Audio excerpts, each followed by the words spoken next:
Thank you, everybody. The March 19, 2026 meeting of the Select Committee on the Comprehensive Plan will come to order.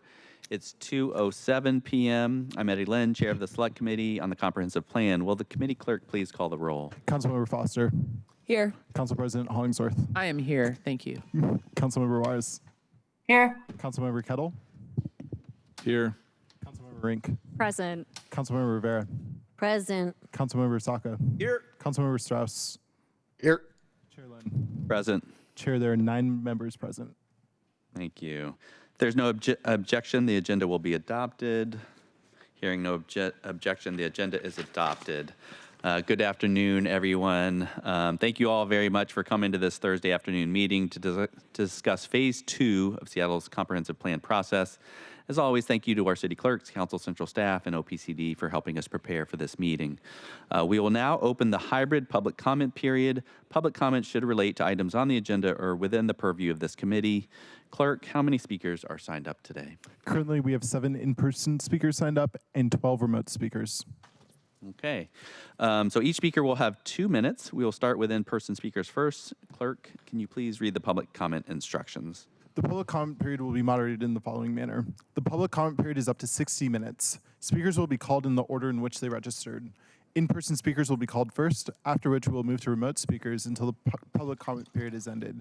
Speakers will hear a chime when 10 seconds are left of their time. Speakers' mics will be muted if they do not end their comments within the allotted time to allow us to call on the next speaker. The public comment period is now open, and we'll begin with our first speaker on the list, Sandy Shetler. I'm going to take the short person one. Okay.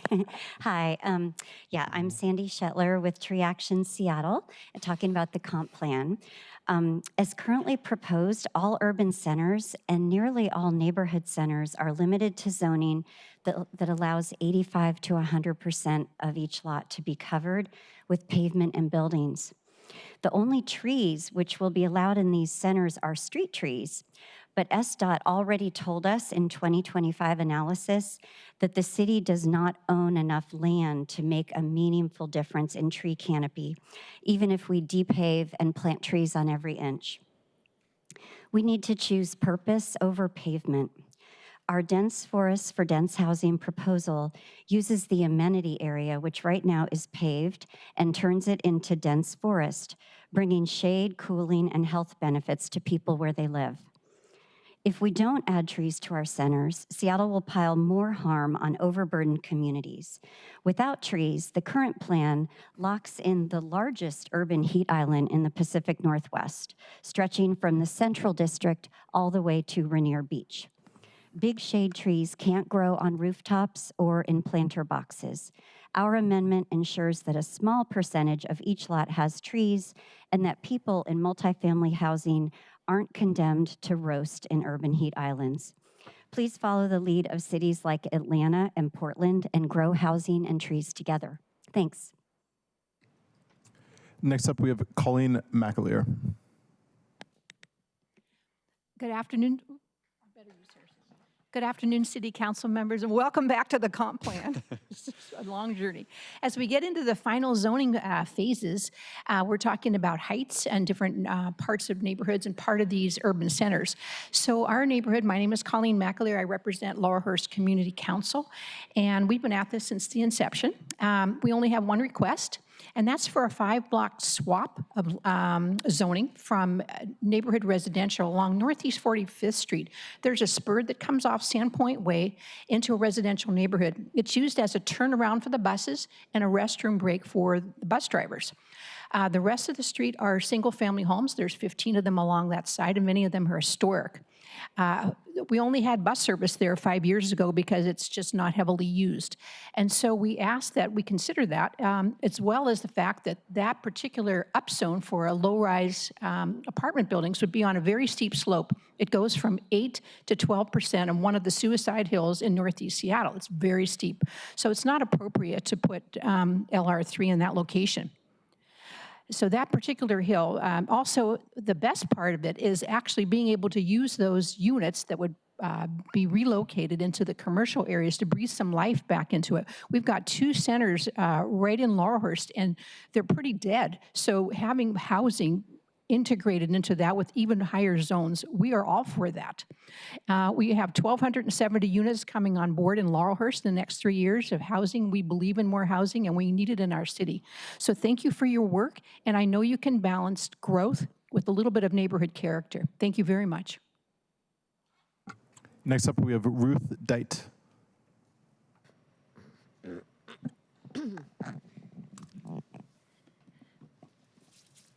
My name is Ruth Deit. I'm a landscape architect and planner. Over 30 years, Vancouver added more density than any city in North America. Though housing grew 3 times more than its population, Vancouver is the 3rd most unaffordable city in the world. Reasons might be explained by new research from the London School of Economics and others finding land regulation doesn't materially affect housing prices. High incomes and land speculation are the main drivers. We know Seattle has a high concentration of high-income earners, and now deregulation is attracting land speculators.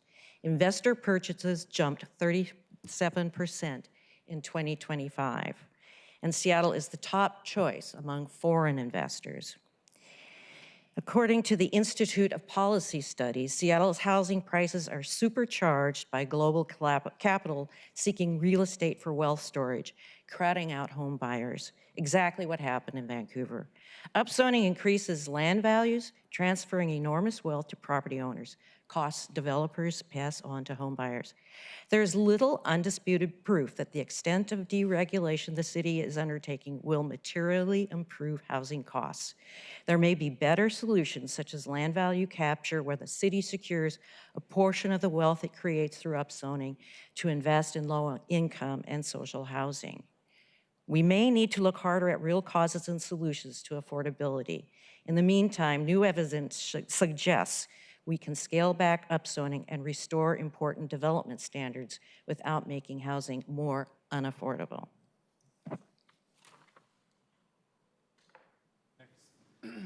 Next, we have Greg Murphy.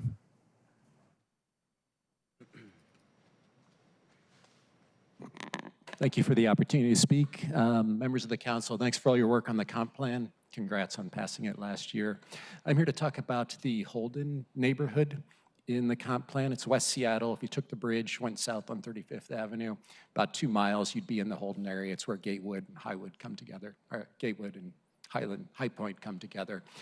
It's currently a mix of neighborhood commercial along 35th, the arterial, which is great. It's mixed housing types, small businesses, all of that continues in the comp plan. But what's happening in the comp plan is the areas off of 35th, which are currently zoned neighborhood residential, are proposed to go to low-rise, 50-foot tall structures. And this is a neighborhood of 50 to 100-year-old, single-story, 1.5-story homes. And I'm concerned, like many of my neighbors, about the 50-foot tall buildings coming in, especially with just 5-foot lot setbacks next to us. We think the character of the neighborhood is valuable. It's also one of the few places that I think is still attracting new home buyers. When you punch your budget into Redfin or Zillow, it's one of the few places that comes up as more affordable in the city. And losing some of those single-family homes is going to be really detrimental. I applaud the mix of housing types that's coming in under the comp plan, but I think it's important to think about some of those existing smaller homes, and once lost, they're not coming back. Additionally, I'm not sure the streets and utility structure are appropriate for the low rise that's proposed.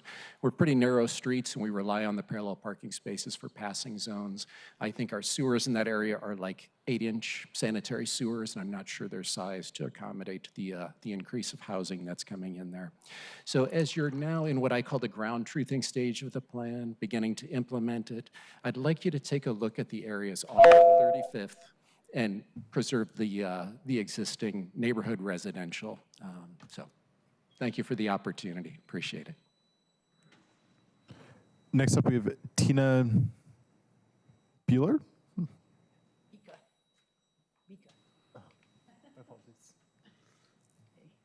Let's see if this will work. Can you hear me? Great. First of all, thanks for the opportunity to be here, and I'm really happy to be sharing my thoughts with you. I am a resident of downtown Seattle, but more than that, I live in downtown Seattle. The downtown sub-area plan proposes significant residential growth in Seattle's regional growth center. That growth must align with the comprehensive plan's commitments to complete neighborhoods, safety, climate resilience, and human-scale design. Right now, the plan increases capacity without clearly tying it to enforceable livability standards, and that's a misalignment. Density alone does not create a neighborhood.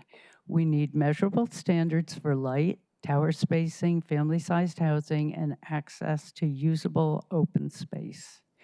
Increased density also brings real land use impact on infrastructure, public space, and daily livability. These pressures must be anticipated and planned for in advance, not addressed after the fact. Pedestrian priority must be enforceable, and climate and design standards must scale with growth. As downtown continues to grow as a 24/7 residential neighborhood, community participation should be continuous and embedded, including a standardized communication tool at the MUP project level so residents have clear visibility into development impacts. And I would ask one key question. If Pike Place Market is moved out of the downtown zone, who benefits? Who loses in terms of economic vitality, cultural identity, and experience of residents? This is a generational plan. Growth must come with accountability, livability, and proactive planning. Did it. Next up, next up we have David Gloger.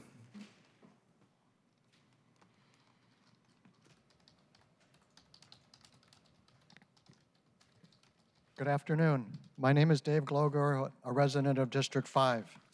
In the presentation today, you'll be shown drawings of what the new neighborhood and urban centers will look like in Phase 2 of the comp plan. These are quite beautiful, and what city wouldn't want these? But unfortunately, they do not show you the many single-family houses that currently sit at these locations. These homeowners will now have to look forward to 5-story apartment buildings and commercial sites as their neighbors. I have a friend that lives over a half mile from the soon-to-open light rail station at Northeast 130th Street. And her project is subject to this upzoning. Her property is subject to the upzoning. She has lived in her house for over 40 years, a quiet residential neighborhood, but now she and her neighbors are at a loss what to do. I would guess that no council members or persons from OPCD making presentations today will have such an impact on their living conditions. I ask that you truly understand the impact of your decisions on longtime Seattle residents. They pay taxes and deserve better than this. There seems to be this belief that density by itself will solve all our housing and affordability problems. But as was pointed out earlier, Vancouver tried to do that.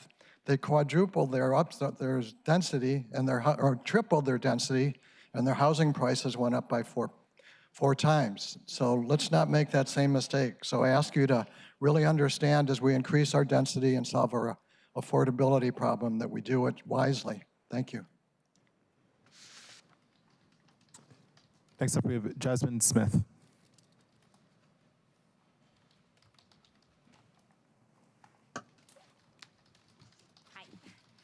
Thank you so much, council members, OPCD, the mayor's office, for welcoming us back to the comp plan and bringing us back to the table to the second phase of many. We're really excited to see how we can make an inclusive city for all in all of our neighborhood centers, all of the expanded urban centers, the transit corridors, and with all of the incredible work that we were able to do in neighborhood residential, this is a huge opportunity to look at how we're building up that little wedding cake and creating courtyards for kids and for families to play in, putting eyes on the streets, having trees in the backyards, making room for everyone, but also looking at how we're building sustainably, how we're expanding for mass transit along our corridors. And there's just so much opportunity as we look at how we're connecting our communities across this city.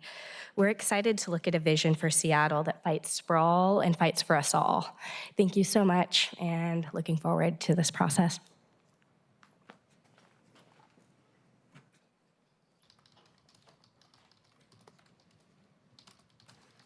Next up we have Jesse Simpson.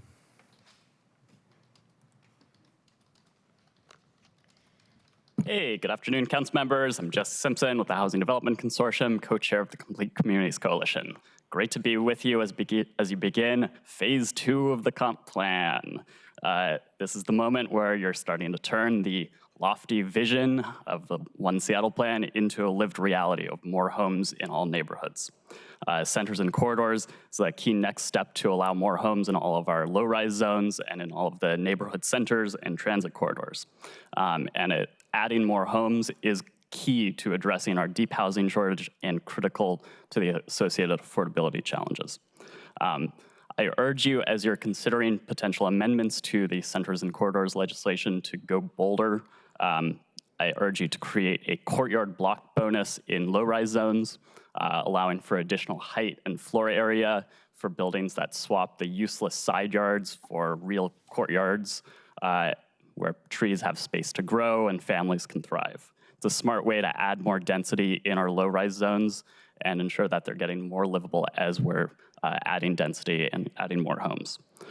Second, I urge you to create some height bonuses for passive house and mass timber construction. These are innovative green building techniques. Passive house construction dramatically reduces energy use and also creates much better interior living conditions for residents with passive cooling. And mass timber stores carbon in the structure itself. I urge you to try to support these with additional height incentives. And finally, I ask you to expand the transit corridors themselves to allow for more multifamily homes in the side streets near frequent transit. We need to be adding more homes near transit, but that doesn't mean that every new home has to be on a loud, noisy arterial. I urge you to go as far as possible under the EIS to add more homes throughout this whole process. Look forward to partnering. Thanks. That's our last in-person speaker. We will now move on to our remote speakers. The first person is June Blue Spruce.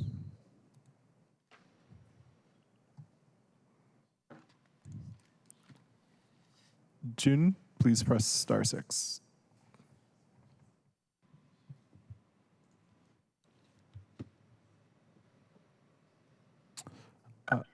There you go. Okay, now you can hear me. Okay, good. Hello, I'm June Blue Spruce. I live in District 2. You've heard the phrase set in concrete, which means permanent or unchangeable. Unless you act, phase 2 of the comprehensive plan will doom large areas of Seattle, particularly Southeast Seattle, where I live, to be literally set in concrete, with no room for large trees ever. Sandy already spoke about the huge heat island that currently exists along the Rainier Avenue South and Martin Luther King Jr. Way South corridors. You can change this dismal future by mandating that current amenity areas include ample space for trees to be preserved and planted. Trees are essential public health and environmental infrastructure, like sewers or street drains. You wouldn't allow building without those. To prevent urban sprawl, make sure Seattle continues to be a healthy, environmentally sound, and beautiful place to live. Otherwise, those who can afford to will move out to the suburbs, worsening sprawl, which is what you want to prevent, and those who can't will have dramatically worse health outcomes. To prevent displacement, stop the huge increases in property taxes and community destruction that come with greater density in historically Black neighborhoods and other BIPOC communities. Ensure that affordable housing allows room for families with children. A neighbor family of 6 has been unable to find affordable housing in Seattle and is moving to Kent. You have the power to make Seattle a welcoming and healthy place for everyone. Please use it for the benefit of all. Thank you. Next up, we have Megan Cruz.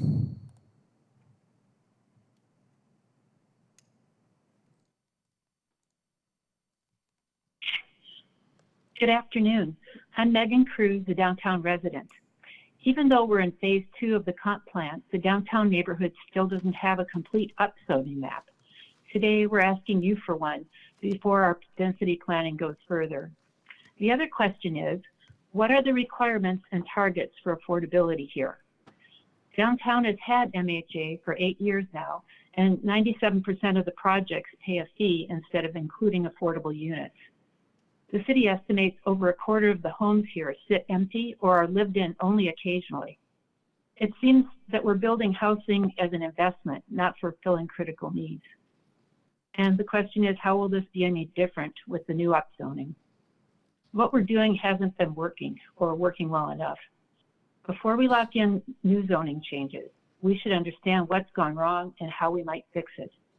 It's not enough to say we encourage or support vibrant neighborhoods with affordability at all levels. We need to act on it. If not, we'll be completely blocking the chance that this will happen at all for future generations. Thanks for considering this. Next up, we have Stephanie Ingram.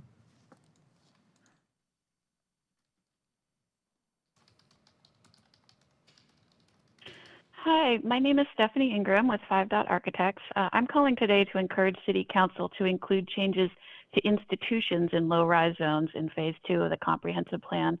Our firm is working with several small community groups and nonprofits in the South End that are hoping to do capital projects to improve their existing facilities or build new facilities on land that they own. As it stands, 3 land use issues are creating significant barriers to these groups. The first is the dispersion requirement that states that institutions cannot build or expand if they are within 600 feet of another institution. A brief review of the Brighton neighborhood, as an example, indicates that none of the existing small institutions, childcare centers, senior centers, community and cultural centers, none of them are currently eligible to even expand their facilities due to proximity to each other. The other 2 issues relate to structure depth and setbacks. These standards have been updated for residential projects in the first phase of the comp plan, but not for institutions. This limits the ability of these organizations to maximize use of their land and limits the ground floor area that is most suited for this type of use. Simply matching the land use requirements that are in place for residential uses in these areas would remove significant barriers to development for small community-based institutions. Communities, particularly those in the South End, rely on their small institutions for services, walkability, and affordability. As we encourage density and affordability, we should also be supporting our community institutions. They are a core piece of what makes our neighborhoods vibrant and exciting. We are asking that the Council takes institutions into consideration when developing Phase 2 of the comp plan as a crucial part of helping our city grow. Thank you so much. Next up, we have Mackenzie Messeline.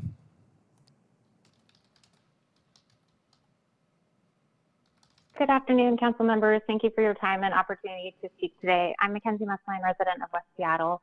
I'm here to urge you to reconsider the proposed rezoning specifically along the Fauntleroy Transit Corridor adjacent to Lincoln Park in West Seattle for 2 reasons. 1, preserving public access to this community resource, and 2, protecting safety for the community in this area. Lincoln Park is one of West Seattle's most important public spaces. It's where families gather, kids play, and the community connects at ball games, cross-country meets, birthday parties, etc. It provides access to playgrounds, trails, and the wading pool, and even Coleman Pool. It's an essential and free resource for supporting both physical and mental health for the community. But access to the park is already strained due to the logistics of the ferry terminal at the south end of the park. The ferry line essentially eliminates parking along the west side of the Fauntleroy corridor today, and ferry traffic is routinely backed up here, causing congestion and logistical challenges even today. The proposed rezoning would effectively remove remaining parking on the other side of Fauntleroy due to the increased residential parking resulting from the proposed 5-story building allowed along this corridor. Even today, it can be difficult for families to access the park during busy times when the dedicated parking lots are full, and this proposal would significantly increase that challenge. Safety is also a very serious concern. The one-directional ferry traffic pattern creates frequent and dangerous conditions for drivers and cyclists, as well as pedestrians who have to cross the street to get to Lincoln Park, often with small children. Accident rates along this transit corridor are already higher compared to other parts of Fauntleroy, and increasing housing and parking density will only compound the problem, and I worry that serious accident is in our future in this area. This is not just about rezoning, it's about maintaining equitable access to public spaces and the safety of our community. Due to the unique geographical and logistical challenges along this part of the transit corridor, I urge you to reconsider this specific part of the proposed rezoning to ensure access to Lincoln Park and safety to this area are not compromised by this plan. Thank you. Next up, we have Julia Bebout.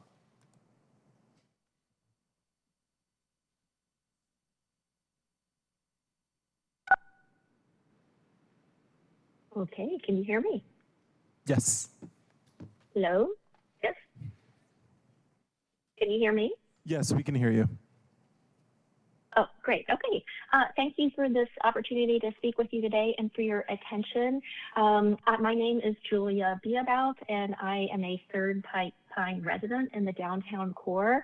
And just echoing everybody's comments so far that we're excited about the increased residential density that we're preparing for in the downtown sub-area plan, and community engagement, clear livability standards, and enforceable coordination amongst the numerous city, county, and regional agencies are really needed to make the plan successful.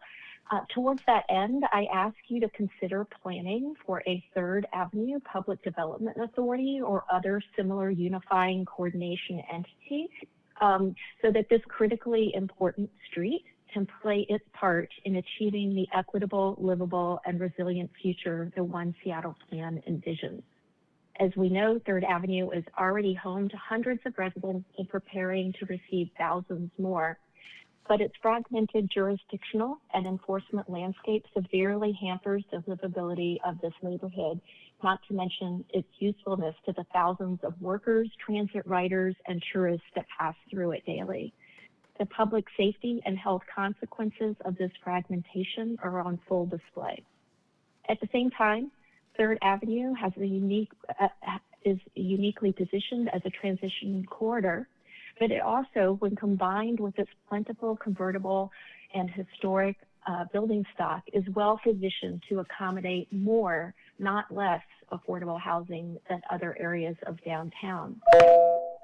However, these solutions are challenging and require greater engagement than the typical zoning and standard governmental regime can provide. So we ask you to consider incorporating this concept of a Third Avenue Public Development Authority or other similarly community engaged coordination entity into the downtown sub-area plan. Thank you, Julia.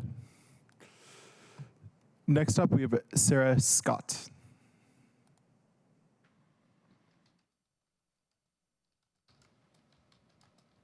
Hello, hello. Can you hear me okay? Yes, we can hear you. Okay, great. Yes, I just am calling in to comment on the low-rise LR3 area. Thank you for looking at this plan again and looking at it so in-depthly. This is the area, a small section of it on Northeast 45th between 40th Avenue North and 45th Avenue Northeast. If we could please consider keeping that in the same plan zoning that it currently is. I'm not alone in this request. There's a petition of 1,500 people or more, and that's 1,500 people, which I was surprised at myself, which is great, agreeing and asking for this. Some of the concerns are that it's environmental, the environment, as people talked about earlier with the trees, it's a critical area. There are no services or space for services in that area. It's really not compatible with the single-family historic homes that are just along that area. There's no light rail or the bus. It's outside of any regional, urban, or neighborhood center. I'm sorry if you hear some desperation in my voice. It's just that I've lived there for 65 years, and I love it so much, and I love Seattle so much. I have seen what some of the changes that are made in Seattle, how they have not been successful. Yes, many have been successful.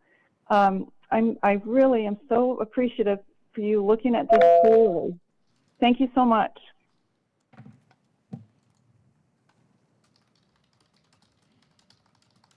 Next up, we have Ann Tyson.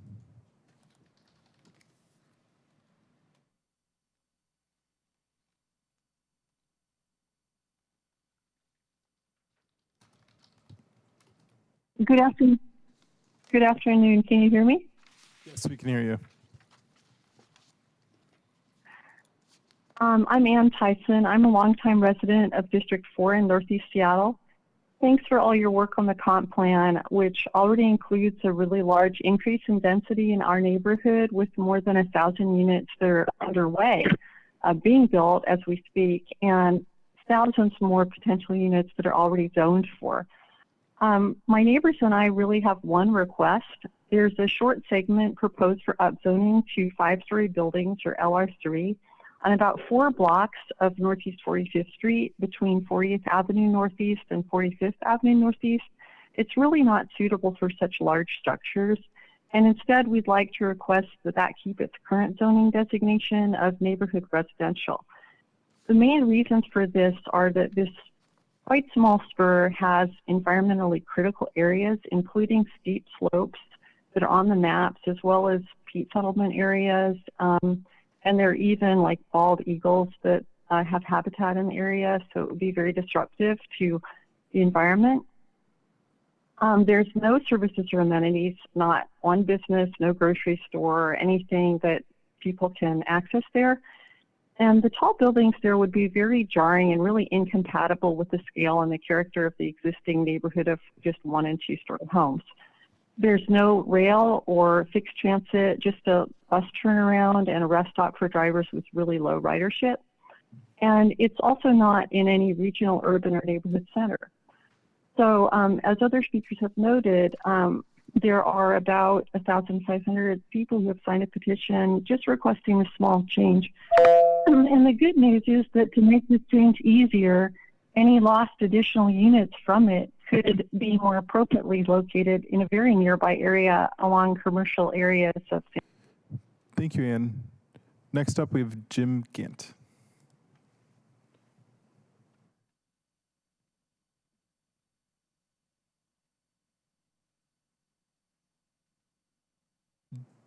Jim, please press *6.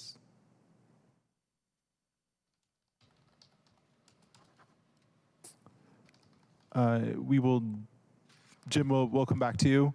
We'll move on to our next speaker, David Haynes.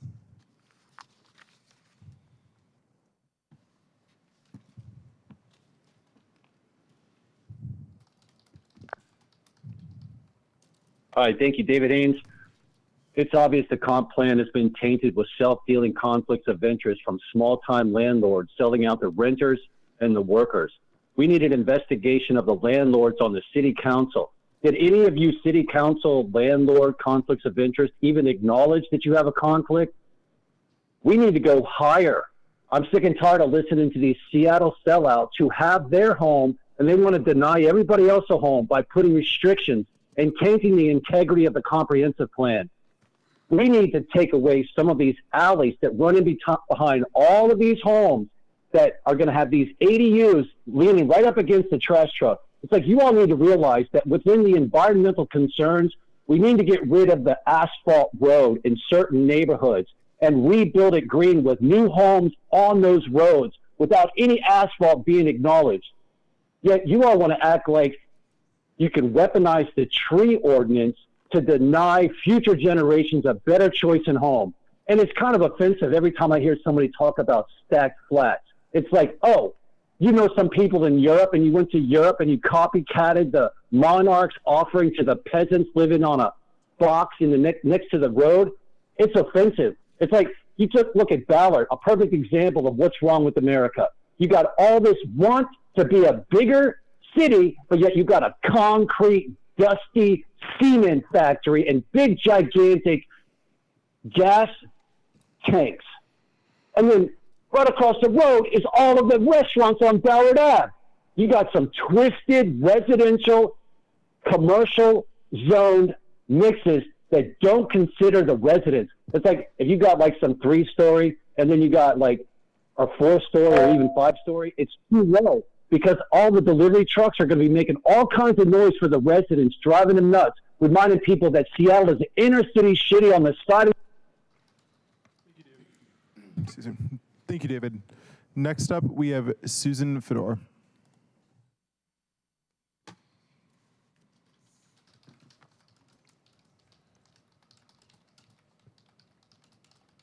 Susan, please press *6.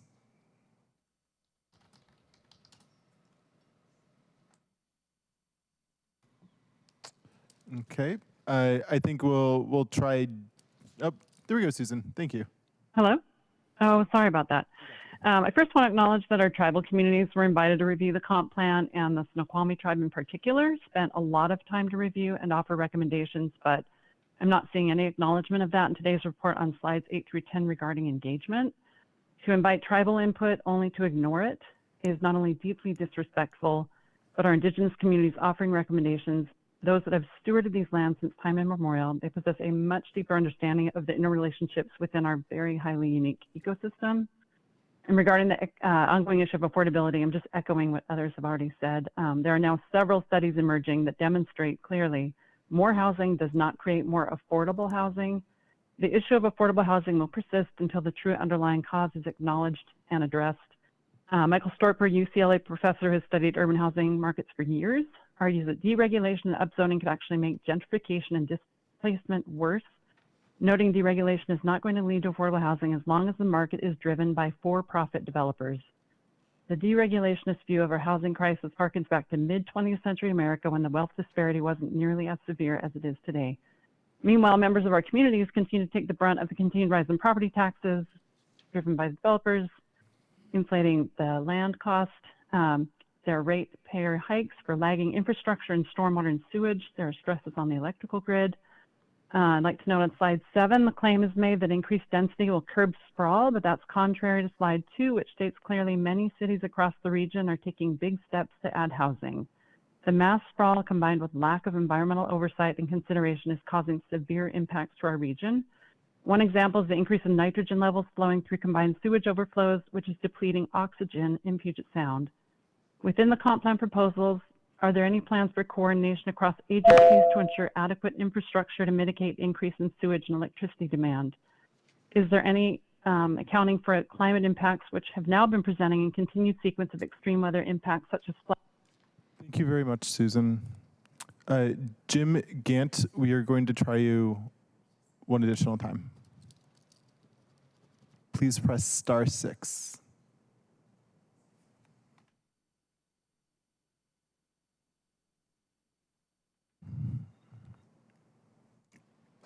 Jim, if you're there, please press *6.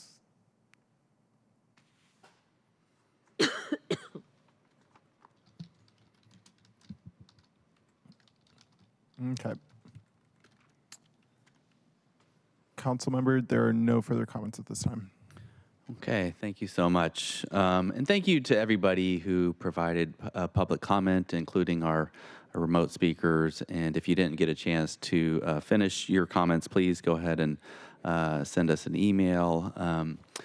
This is obviously, we have a lot of opinions across our community. This has been an ongoing dialogue for years. And it means a lot for folks to show up, take time out of their busy days to come down here to participate remotely. And I just really appreciate the ongoing engagement and the respectful dialogue. So now we will proceed to our items of business.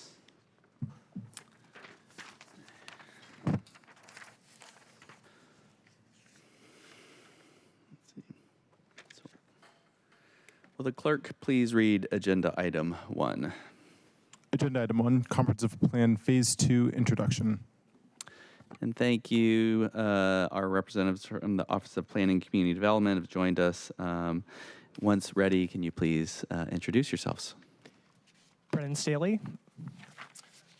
Michael Hubner, Long Range Planning Manager in OPCD. Okay, and colleagues, we're hoping to allow OPCD to do their presentation. If there's clarifying questions, please go ahead and raise your hand. But if there are substantive questions, hoping to save those for the end. And with that, if you could please proceed.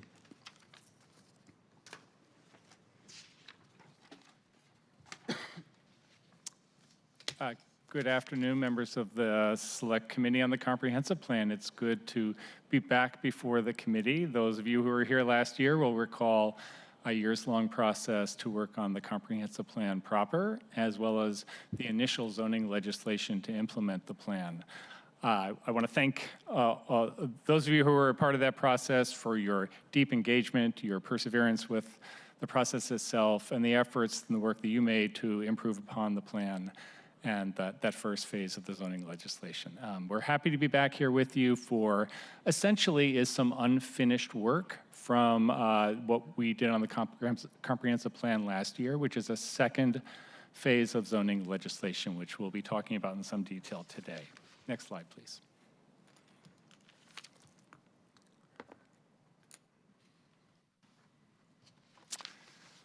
So at a very high level, just to ground everyone in the comprehensive plan as the foundation for the zoning legislation before you, the comp plan was adopted in December, so it's very fresh off the presses. It became effective in January, along with the initial zoning legislation updating our neighborhood residential zones.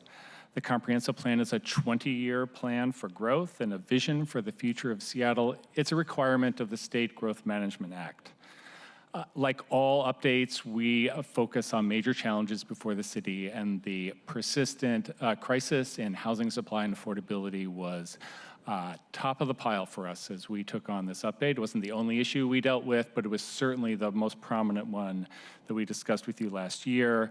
And Seattle's not alone in confronting that challenge with the round of comprehensive plan updates that were happening across the region. Many other cities were also taking bold steps to increase the amount and the types of housing that were available in their jurisdictions. So the main way that the comprehensive plan impacts the supply of housing in the city is through the growth strategy. It's a central component of any comprehensive plan. The growth strategy in this major update was the most significant change to the plan on our vision for growth and development that we've seen in about 30 years. Its main components are place types. Each has a unique role in accommodating housing and job growth in the city. There are 7 regional centers. We added Ballard as a newly designated regional center. Those are our densest neighborhoods across the city. The urban centers, there are 26 of them, some of those were expanded in their boundaries. We have a new urban center in the city. Those also have an important role as dense urban neighborhoods around regional transit. There is a new place type called neighborhood centers, of which there are 30 designated across the city. These are much smaller but important nodes of new capacity for apartment and condominium scale development.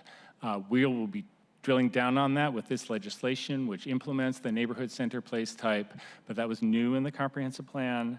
And then there were the changes to our urban neighborhoods to allow our broader range of attached and detached dwellings of various building types in all of our neighborhood residential zones. Historically, those were called single-family zones.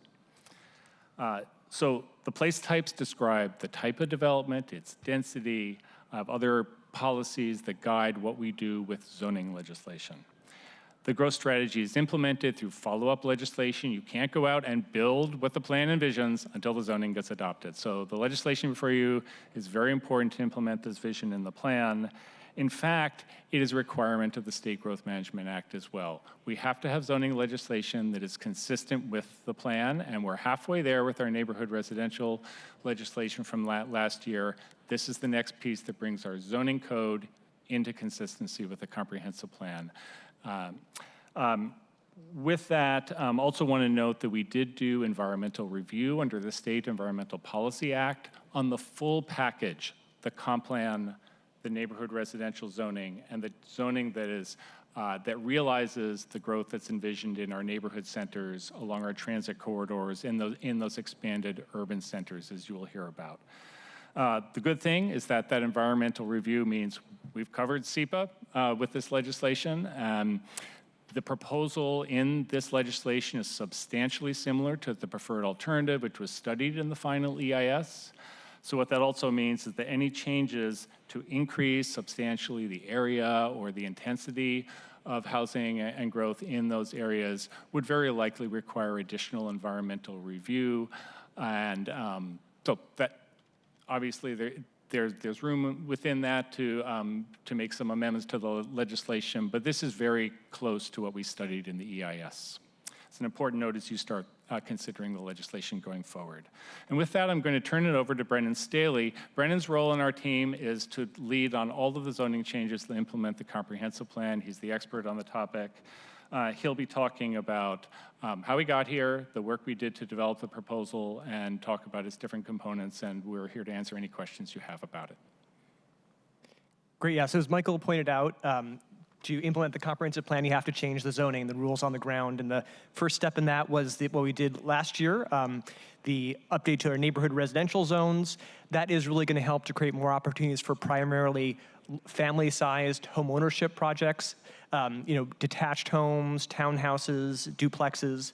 And the centers and corridors legislation that we're here to talk about really is a complement to that by adding capacity to get more apartments and condos, so both kind of more rental opportunities and smaller scale home ownership opportunities, and particularly near transit, retail, services, and public amenities. And so together, those two things can really help us to better address our housing needs overall and to improve both housing choice and affordability in neighborhoods across the city. The reason we're doing this fundamentally is that we are in the middle of a persistent and long-term housing crisis. Over the last 10 years, the cost of a detached home has more than doubled. Rents from 2011 to 2021 increased by 75%. And the outcome of that is that now more than 20% of renters pay more than half of their income to rent, and more people are just making it harder to make ends meet. This slide is also important because it also helps, I think, understand the wide diversity of opinions we're getting as part of this. I think that a lot of people who have owned homes for a longer time have seen a lot of wealth generation from that. A lot of younger people are worried that if they'll be able to continue to pay rent or buy a home at all. And so those really result in pretty different opinions. And I think that's important to recognize that the really wide variety of things that we're hearing from the public. Increasing the supply and diversity of homes is kind of fundamentally necessary to address a wide variety of the biggest challenges that are addressing both the city and the region. It can help to reduce the competition for housing, which is driving our housing prices. Housing costs has also been identified as one of the key drivers of our homelessness crisis as well. It can also create more inclusive neighborhoods by allowing for more choice so that people can find the housing that they need as their needs change and over the course of their life. Transportation is the biggest climate change driver we have in the city, and so this can help to allow people to live closer to jobs and transit where they can reduce regional sprawl but also reduce their greenhouse gas emissions. And obviously businesses also pay a large cost due to the cost of housing, and so we can help businesses attract and retain employees. So this process has been a long time in the making. We started it in 2022. There have been 4 phases of engagement. The first was really about listening and learning by doing presentations to the community, surveys, and a lot of outreach by community liaisons and community-based organizations. The next phase was about shaping the plan and include kind of a robust conversation about different growth strategies and zoning alternatives. Review and refine started out when we introduced the draft comprehensive plan that included draft growth strategy and some kind of basic ideas about what zoning would look like. And then phase 4 was actually about zoning specifically, where we actually had detailed zoning maps and draft legislation with the public. That zoning engagement, just some highlights. There were 7 open houses with over 2,000 participants. We had 3 online info sessions, 8 virtual office hour sessions. The website had a lot of tools, including a map where people could leave block by block comments. We did a lot of advertising through paid local media and targeted social media, as well as flyers and outreach to community groups. And we received over 9,000 comments during that period. We obviously heard a really wide variety of thoughts on both the scope of the issue, potential solutions, but overall there was generally broad agreement on the need for more housing. Within that, obviously a lot of different opinions. comments that were primarily expressing concern about the proposal tended to focus on the scale of new buildings, in particular, the potential for 5-story development next to existing homes. Localized factors such as topography, historic districts, and the adequacy of transit and services. Questions about the adequacy of infrastructure, especially stormwater and streets and transportation. And then the impact on trees with redevelopment. Support for the proposal tended to focus on the scale, the overall need for housing and the affordability crisis. Also, though, a desire to really address the exclusivity of many areas and have a wider variety of housing choices so that lower income people can live in a lot of our more exclusive neighborhoods. And then a desire to increase housing choice, but especially stacked flats on quieter streets. So this proposal would do 2 things. One, it would implement rezones in those areas that were our new growth areas identified by the comprehensive plan. So those are the 30 new neighborhood centers, the 6 new or expanded urban centers, and then locations along frequent transit corridors. It would also, though, modify our development standards in low-rise and mid-rise zones. These are our primarily residential zones with height limits of 3 to 8 stories. And the purpose of those would be to encourage more apartments and condos in those areas. So on the screen, you can see a map of the geographic extent of the rezone area. For the centers, obviously, the boundaries of those centers were already adopted as part of the comprehensive plan. So now we're really talking about the zoning within those centers. The plan, though, is not as specific about the scope of the zoning changes on corridors. So this proposal, though, specifically would primarily change zoning on parcels that are immediately adjacent to frequent transit routes. So generally, for blocks that are perpendicular to the street, it'd be like 1 block deep, or 1 lot deep. For lots that are parallel, it'd be maybe 2 lots. So really focusing on those areas right immediately adjacent to the frequent transit routes. Within these areas, the zoning proposally is mostly 5 and 6 story zones. The reason for this is that really 5 stories and 6 stories is where apartments and condos start to become feasible. We have today zones that allow for apartments of a 4-story nature. In those zones, over the last 5 years, we've only seen 2 projects with 32 total units in them. They're getting almost exclusively townhouse-style development in those areas. So that 5 and 6 story zoning is kind of where apartments and condos become feasible. It's also consistent with the comprehensive plan, which kind of gives guidance about the types of zones that are most appropriate in centers and corridors. There is, however, some 4-story zoning that's proposed kind of at the edges of centers and where slope would actually increase kind of the visual impact of that height. Also, all the rezoned properties would be subject to mandatory housing affordability, which again requires projects to either provide affordable units on site or pay into a fund to do them off site.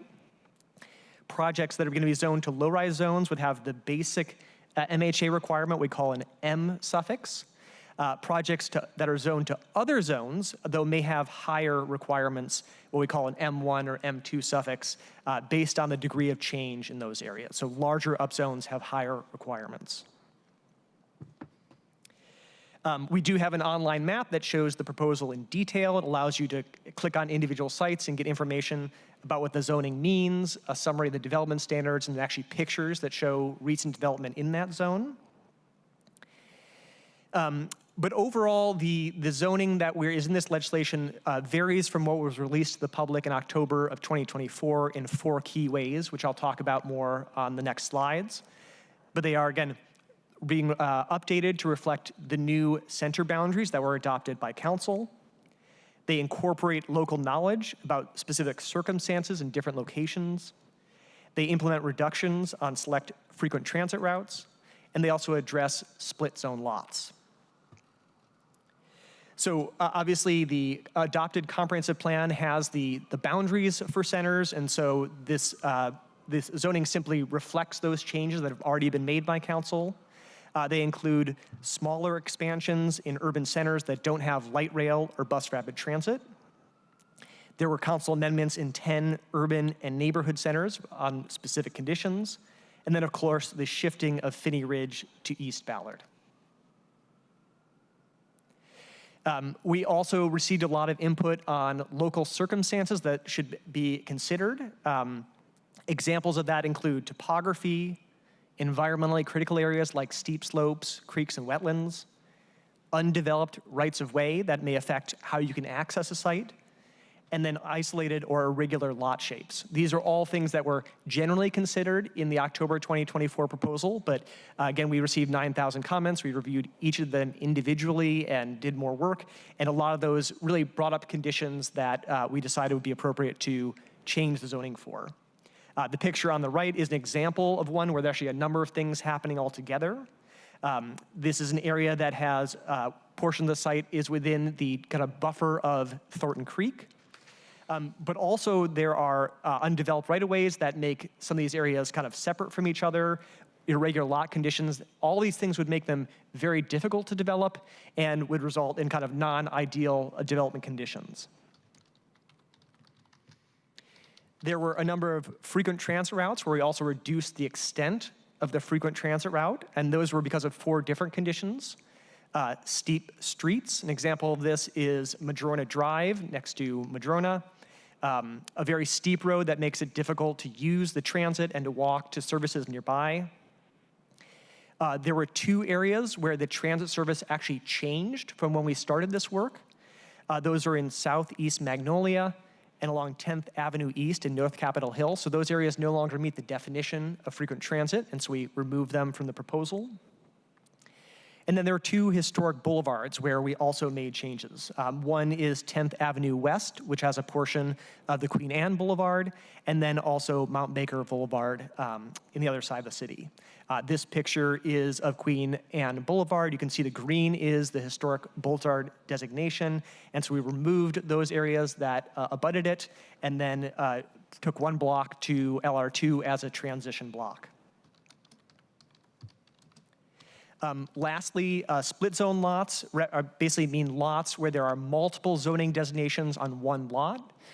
These can make it more difficult to develop these sites, especially when the zoning is substantially different, like neighborhood commercial and neighborhood residential in the same one. Generally, these changes involved us increasing the lower density zone to make it consistent. However, on larger sites, there were times where we had a more nuanced proposal for many reasons.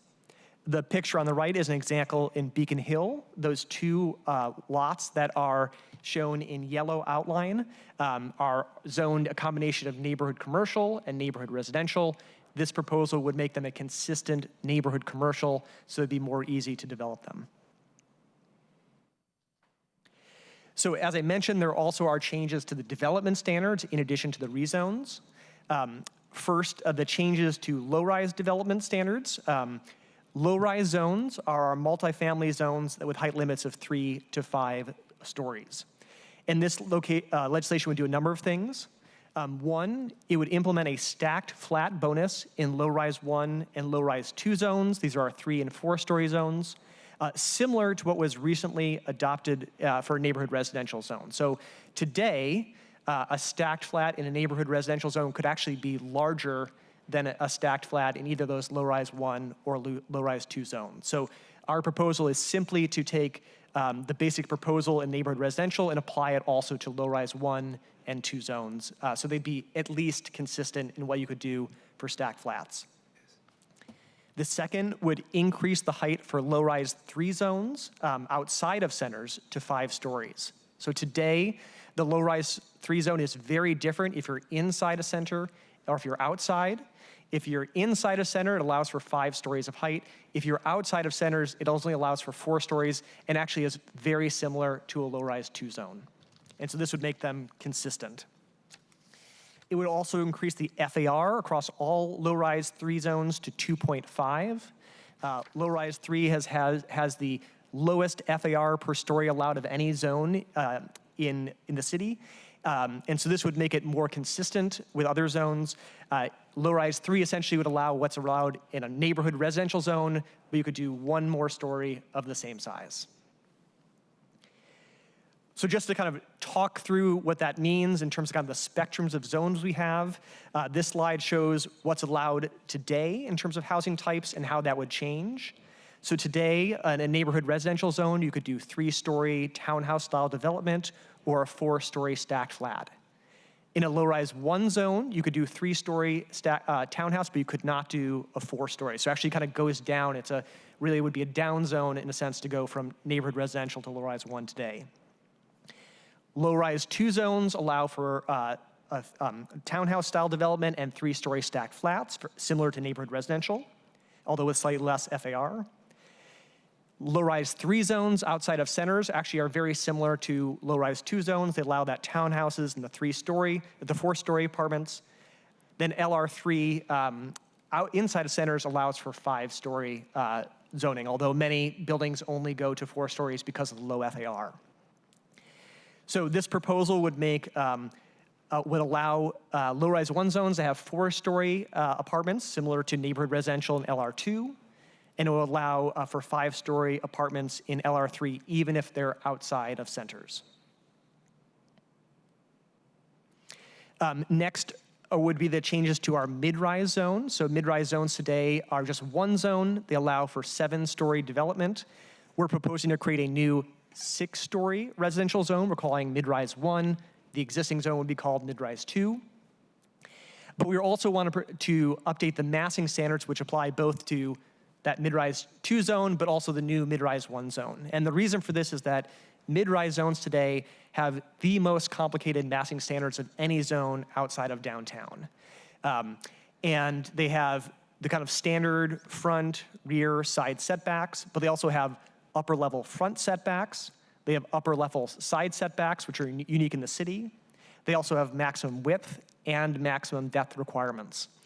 And the complex nature of all those things together has resulted in that essentially every single project in mid-rise zones has to come in and get design review departures before they can design their project.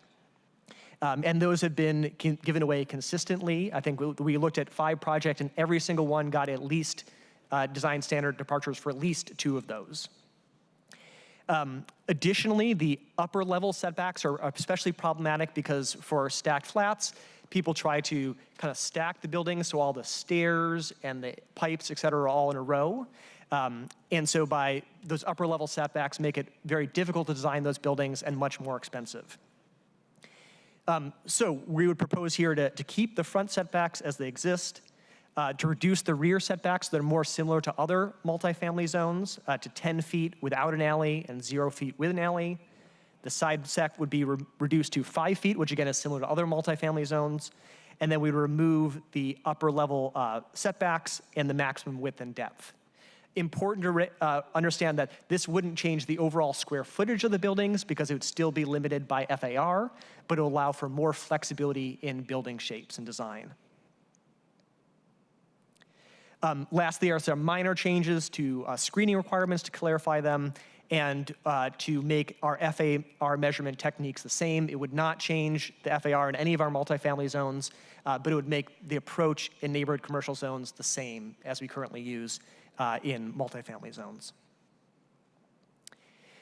Lastly, I just want to end on a note about displacement. You know, when the council was adopting the comprehensive plan, there was a resolution to that, a companion resolution that asked us to come back and talk about how this rezone proposal would impact displacement. We have a memo that we sent to council a couple weeks ago that lays that out in more detail. But at a high level, this legislation would help to reduce displacement by increasing the supply and diversity of housing in neighborhoods across the city, by expanding the capacity in areas with lower risk of displacement, and the substantial majority of this rezone would occur in areas of low risk of displacement. It would also generate more affordable homes through mandatory housing affordability and the multifamily tax exemption. It is important to note that while it is an overall benefit, it will also result in more demolition of homes. Those homes are primarily homes that are, detached homes, which are affordable only to higher income households, but some of them do include renters as well. But the key thing here is that the new affordable homes that are would be generated through this development are actually substantially greater than the number of existing rentals that would undergo redevelopment. So on balance, we would be creating a lot more affordable homes even than the number of homes that includes rentals that are being demolished. So that's our presentation, and happy to take comments or questions. Thank you so much. And just thank you again for the years of work that went into all of this and that is ongoing. Again, thank you to the members of the public, to my colleagues, to Council President Hollingsworth for shepherding the first phase. I'm going to do my best to fill those big shoes. Colleagues, I'm confident there must be some questions or comments. Who would like to kick us off?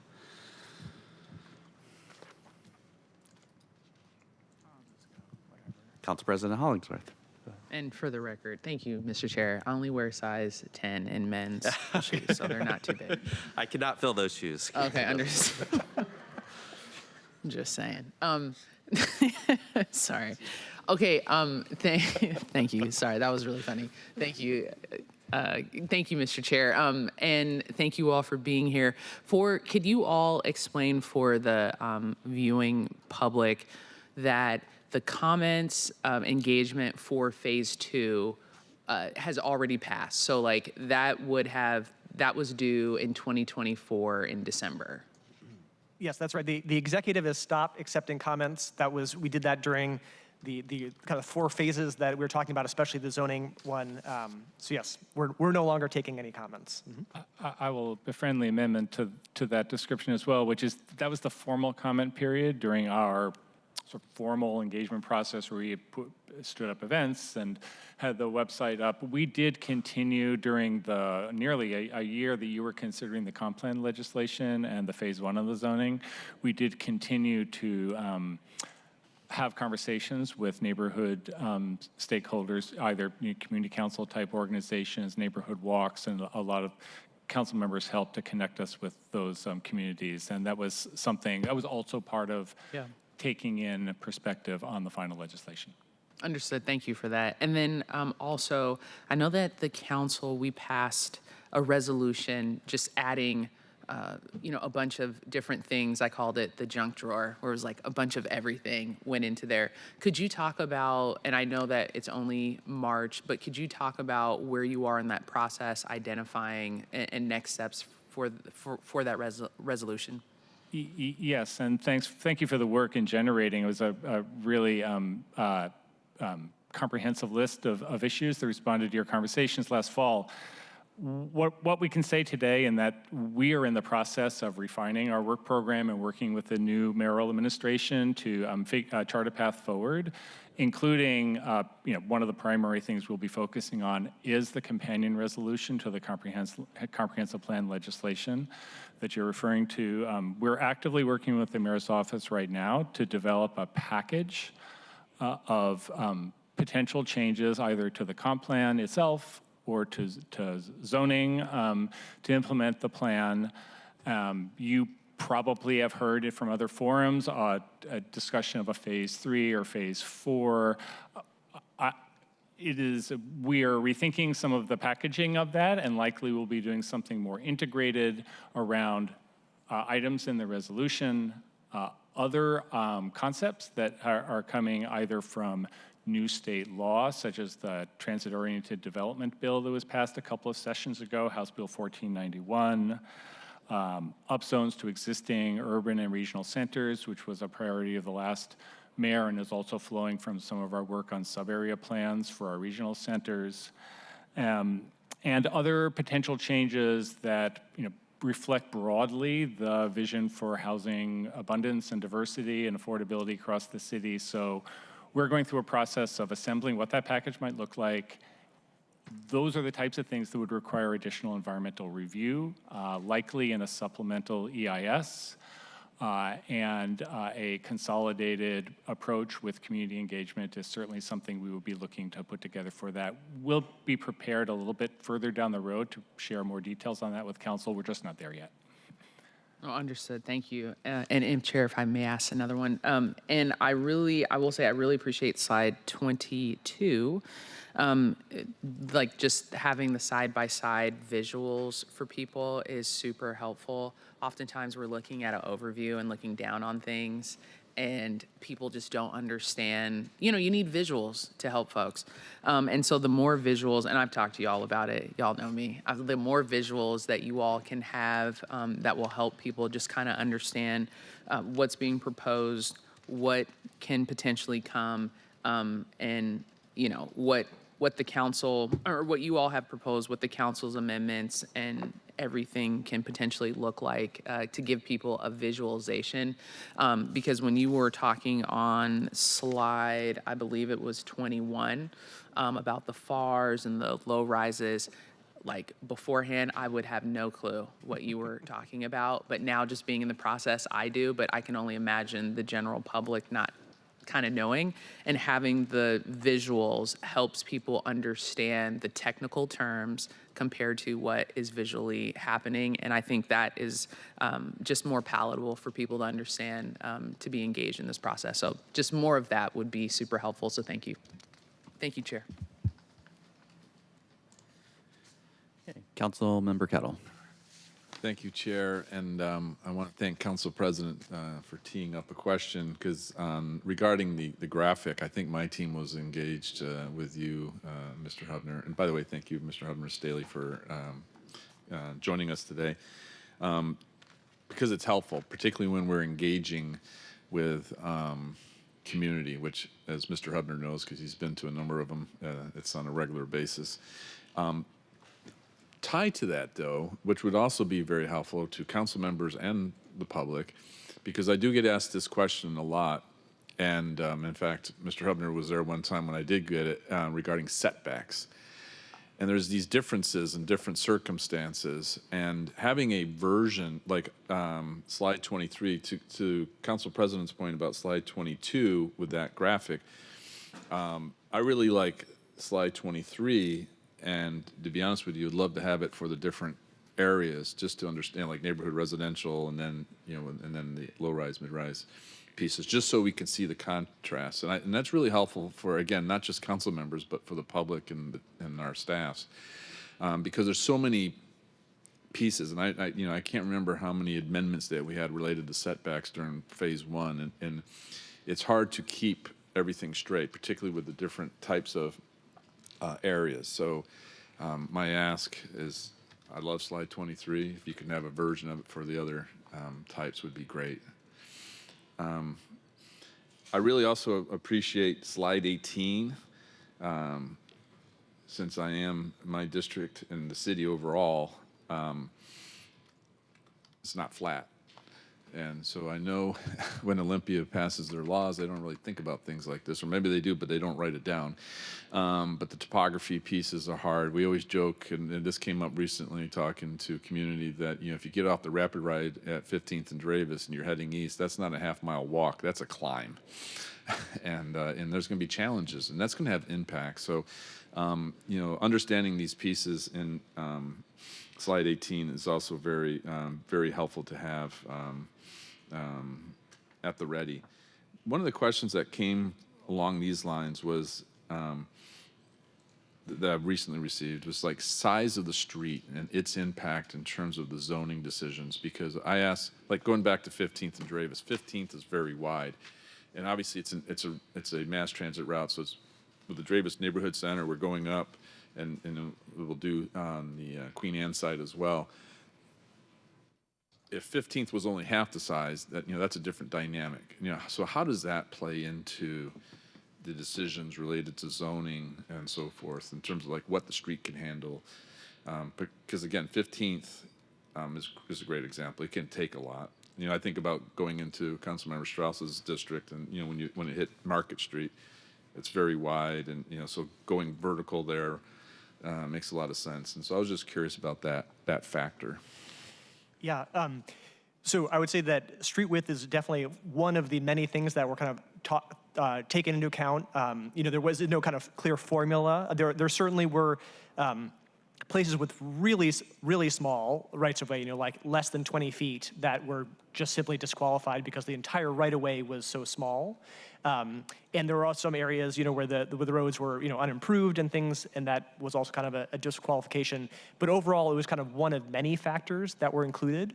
Obviously the corridors proposal are all streets that are, substantial two-lane traffic and are all kind of very appropriate thus for development. Once you get into neighborhood centers, obviously it varies a lot. But there was kind of one of the many things that was taken into consideration. Okay, thank you. We may have follow-ups on that.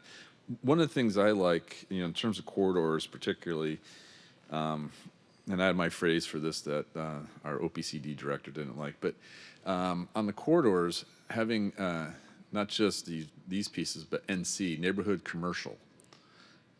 It's not mentioned, neighborhood commercial is not mentioned in this briefing, but for corridors, is that an option that we could look to use to maybe create a neighborhood village type of option? Yeah.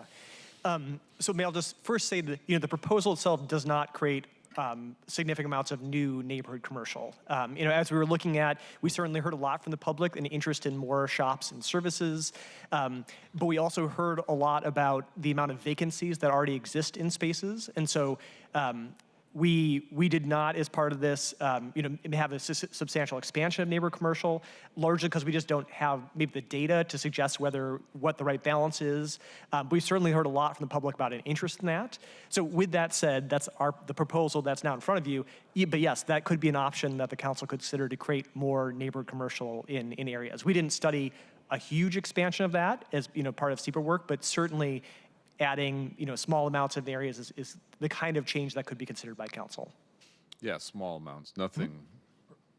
Brendan, could you speak to changes either made last year or with this legislation related to commercial uses allowed in low-rise, and then also many changes to heights in neighborhood commercial?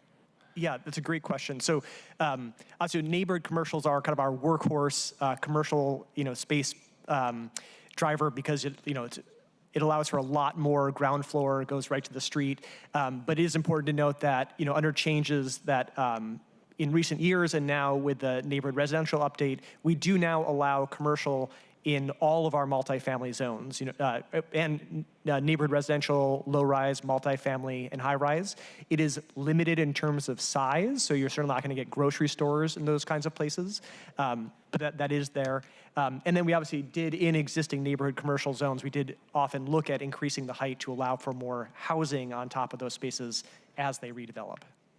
Okay, great, thank you. Every question that Mr. Hubner asks is a great question, so that's a standard. My last question, Chair, is relates to displacement. I think this is a super important slide 25, and we really need to be careful in this. And in a lot of ways, addo-daddus are like a great way to allow, particularly multi-generations, to remain in place, not get displaced. And so this is an area that we really need to be careful about and really try to promote. In some ways, I'm not sure exactly how, but we should be looking to promote those kinds of options and ways to go about it. And by the way, I see MHA and MFTE. Obviously, MFTE just got updated, and there's lots of talk about MHA as well. And so some of these things may have a factor over the next 10 years. Of course, this MHA, this comp plan process, I think might get us to that next 10-year spot, given the varying phases and the stretched out as they are. Sorry for that editorial comment, but I think this, again, displacement, slide 25. Councilmember Juarez is not here, but I do want to thank you for your. She's online. Yes. She's got us all trained to look for slide numbers, and so I want to thank Councilmember Juarez for training her colleagues on that point. But again, this slide's very important, and I think we should, as a body, should be looking to be very careful with it. Thank you, Chair. Thank you, I can. And agree. Thank you, Councilmember Juarez, for training us. Councilmember Rake. Thank you, Chair, and thank you both for the presentation today. I'm going to dive right into just 3 questions for today. Very excited to be engaging on the next phase of the comp plan. I'm sure it'll be just as thrilling as the last phase was. Taking us to slide 14, because I'm also trained by Councilmember Juarez on slide numbers. I just wanted to dive into this point quickly as a point of curiosity. Are there any remaining LR or MR zones in the city that don't have MHA requirements? And if so, is there a reason not to apply to them? Yeah, the only zones that don't have those MHA are historic districts and areas in the shoreline. And so those were areas in which we purposely chose not to apply them back when MHA was implemented. We don't have any proposals to modify them now either, though. Interesting. Taking us now to slide 20, can you speak to why split-zoned lots were broadly removed from the proposed zoning changes and what the plan is to remedy these in the future? Sorry, so the change that was made was primarily to address split zone lots. So I needed to propose new zoning changes in areas that were split zoned. It is important to note, though, that split zone lots occur throughout the city. There are lots and lots of examples. We only chose to address those ones that were kind of in the scope of this, i.e., in or directly adjacent to neighborhood centers or on transit corridors. So there are a lot of split zone lots that would not be addressed by this, but we do have an interest in potentially doing that as follow-up legislation. So the changes from October 24 were primarily to address more split zone lots. I am aware, however, there were a couple places where the proposal shrank, and so we didn't address the split zone lots in those areas. But primarily, we increased the number of split zones that are addressed. So, Understood. Thank you for clarifying that. Great. Thank you. And my last question is also on slide 22, because I agree with Council President Hollingsworth. It's really helpful to see these changes across the board and, again, the differences. But when I look at this, I see not a lot of difference between NR, LR1, and LR2 now, especially with what's been transmitted. So they look nearly identical. Is there cause to maybe consolidate LR zones since there's so little difference between them, or is there something I'm missing here? So first of all, to Councilmember Kettle, we will put together a slide that has all the zones together in one place. We have it today for low-rise zones, and we have it for mid-rise, but not all together. So that would be helpful. There are small but meaningful differences between some of those zones. Obviously, the biggest ones really are between neighborhood residential and low-rise. Neighborhood residential have larger setbacks. They have a density limit, whereas low-rise does not have a density limit. It has smaller setbacks.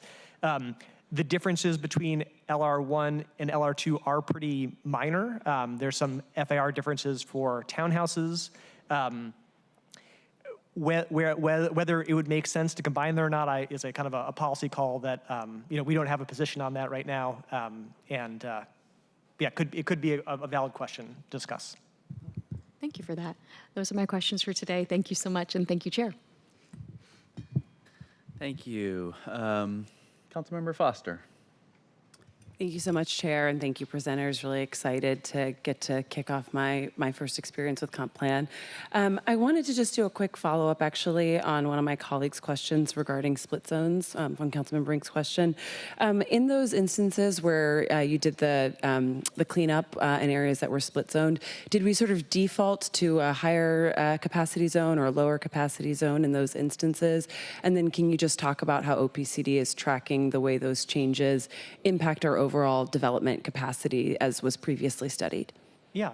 In the vast majority of cases, when there's two zones, we took the lower density zone and increased it so that they were both the higher density zone. But there were some places in which we didn't increase it all the way up. For example, really large sites or sites where there was some, condition that suggested that maybe one site shouldn't go all the way up. So some places where we left it split, but we reduced the degree of split. And there were a really small number of sites, for example, that actually the substantial majority of the parcel was the lower density zone, and this was the sliver was the higher density zone, where we actually did bring the higher density zone down. But those were a very small number of cases. And So I would say overall, when you look at the changes we talked about, most of the changes reduced the capacity of it, but in terms of split zoning was the one that really did increase the capacity. And we are trying to work on some stats to help with that. We don't have any today. Yeah, but overall it helped to increase capacity, whereas the other changes reduced it. And I'd just add, yes, we are working on the capacity analysis piece. I will spare the council committee the dirty details, but it is actually quite complicated given all of the range of the types of changes that were made between the draft and the final to get to a set of numbers. We're quite close.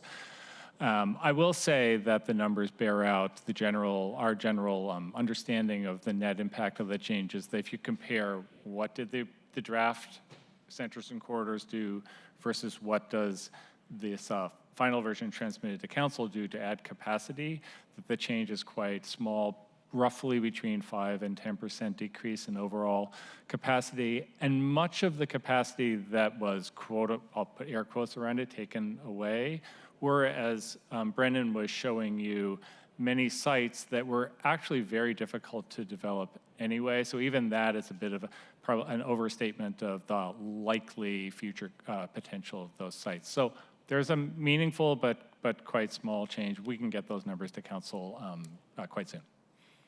Thank you so much, and I appreciate you all doing the dirty details and giving us the update. Looking forward to that. And then I just wanted to actually call back to a conversation, another one with a council member. I appreciate Councilmember Kettle's questions around neighborhood commercial or corner stores.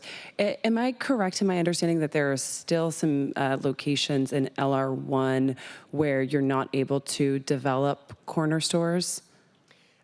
As part of the neighborhood residential update, the standards that were put in place for neighborhood residential were also put in place for low-rise zones across the board. So they're essentially the same in terms of the extent to which commercial is allowed. Okay, got it. So they're mirroring each other in the what we are permitted to do with neighborhood commercial between those zones. It may be worth noting there is also an RC overlay, which actually goes kind of beyond that. That's in a pretty limited amount of space. But yes, if you're not in those suffixes, the RC gives you more. And if you're not, it's the same between neighborhood residential and low-rise zones. Thank you. Thank you, Chair. Thank you, Councilmember Foster. Any other colleagues with questions or comments? Not at this point. Okay. Thank you. I have a few questions, comments myself. Just want to go back to slide 8, if just the public engagement timeline, and just want to again just thank you for the years of hard work, to the colleagues, the public, for engaging in this really extensive process. And we did, it got delayed longer than we had hoped, but I think it also just speaks to the level of work that was involved. I haven't been part of prior major updates, but I think it's safe to say that this major update was a significant body of work that really touched all parts of the city, especially when we had things like House Bill 1110 that we have not had to deal with in prior major updates. And so I just mentioned that in the sense of, it's a lot of work. And I also just want to recognize that many members of the public still feel like they would have liked to see more engagement. And I think there can be multiple truths. I also just want to sort of call up some statistics that as we look at the history of our city, looking back at prior demographic data, we looked at, and these might not be exact numbers, but as I think about the demographics of our city, in 1960, we were around 560,000. And then, I think we all know the billboard where it's, turn out the lights, or the last person to turn out the lights. And there was actually a dip in population. And then in 2000, we were back to around 560,000. So from 1960 to 2000, we had about the same population. And then from 2000, we went from around 560 to now we are over 800,000. And so I just think, again, to recognize that fact of the intense growth and the real impacts that go along with that, whether it's impacts around housing costs, homelessness, impacts to neighborhoods, and why there is, I think we've struggled in many ways to deal with, to accommodate all that growth, and I think we've done an incredible job. And again, I just want to thank you all for all the hard work that you have done to help us as we look forward to hopefully trying to catch up in terms of getting housing produced.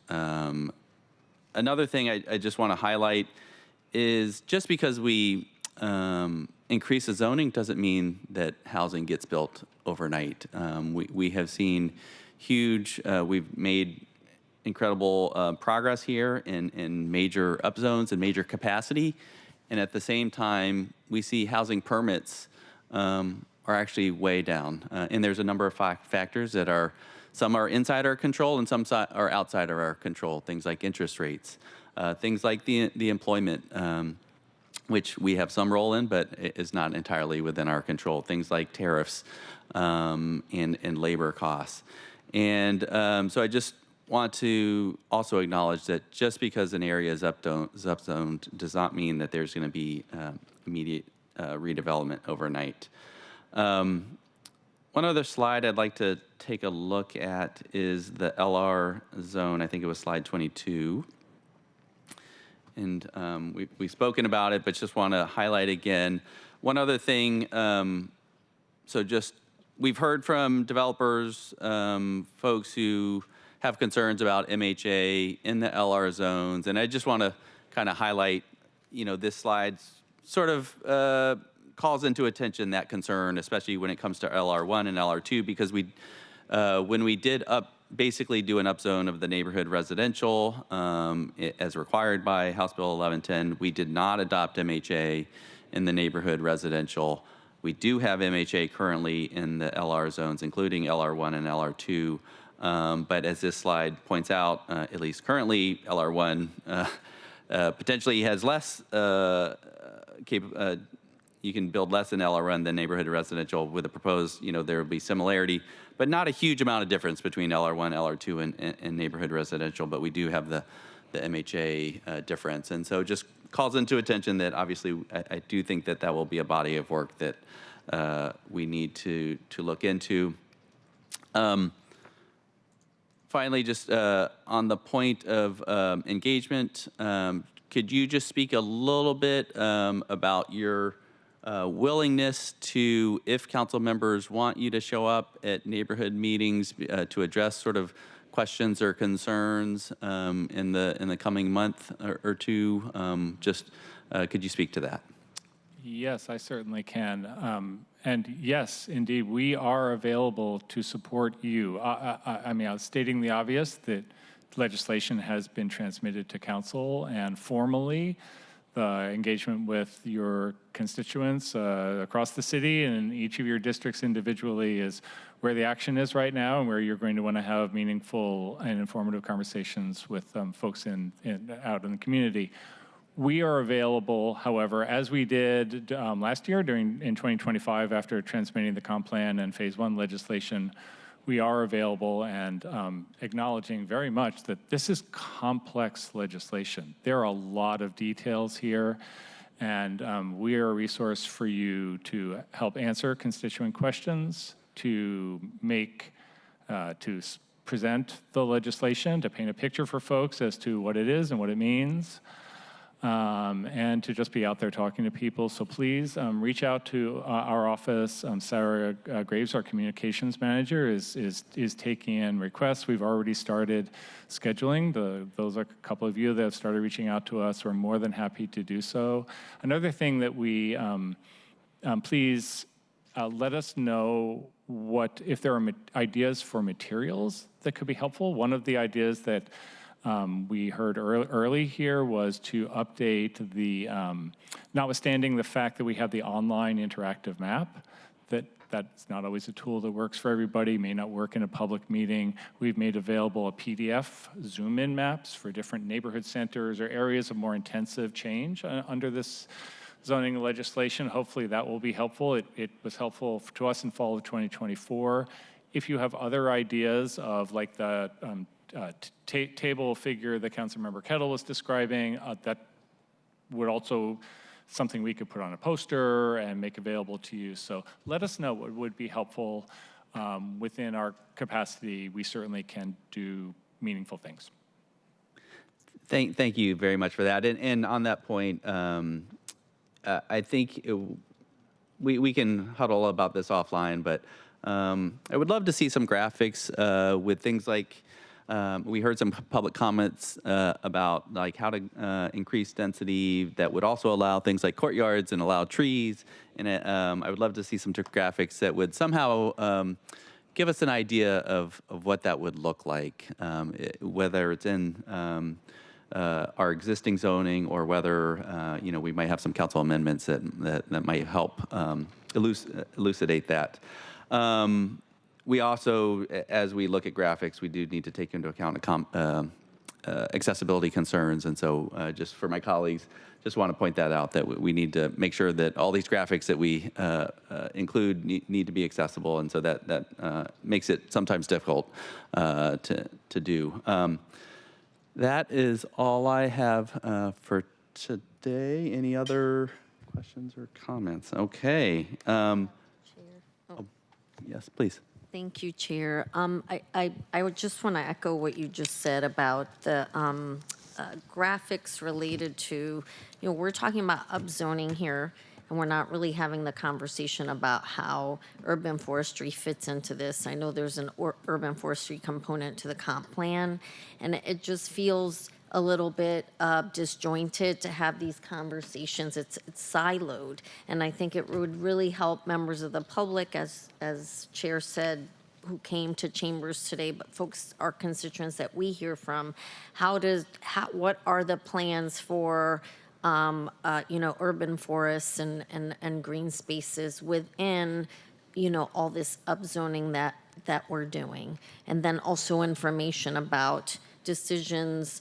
There is no information in the materials about how you made decisions to do 5 stories next to single-story, single-family homes along those transit corridors. So that is to say, along the corridors, you can build up to 5 stories, but behind it is going to be a single family. There's no transition. So that has an impact. I think we heard from public commenters about that as well. So how are you making these decisions, and how do we help ensure appropriate transition would be helpful. And if that's part of this, I haven't seen it. So those are the kinds of things. And I didn't ask more questions, Chair, because I'm going to ask for a formal briefing about all this, because I have all these questions, but did want to echo what you said about the urban forestry pieces, because that is really critical throughout the city, particularly as a kid who grew up in an urban environment, in a 5-story walk-up, no elevator building, and needing to have access to green spaces. That's important, and playgrounds and things of that nature. Thank you, Chair. Thank you, Councilmember Rivera. Any other? Okay. Thank you again to our presenters, to members of the public, to my colleagues. Our next Select Committee meeting is scheduled for Monday, April 6th, 2026 at 9:30 a.m., at which time we also plan to hold a public hearing on the legislation. The meeting will mirror past public hearings for this committee, where we accept remote comments starting at 9:30 a.m., and then in the afternoon, we plan to accept in-person comments. At present, the agenda with meeting details has not been published, but we plan to issue shortly. So thank you all again. We have reached the end of today's meeting agenda. Is there any further business to come before we adjourn? Hearing no further business, we are adjourned at 3:45 p.m. Thank you. Thank you, Chair. Thank you.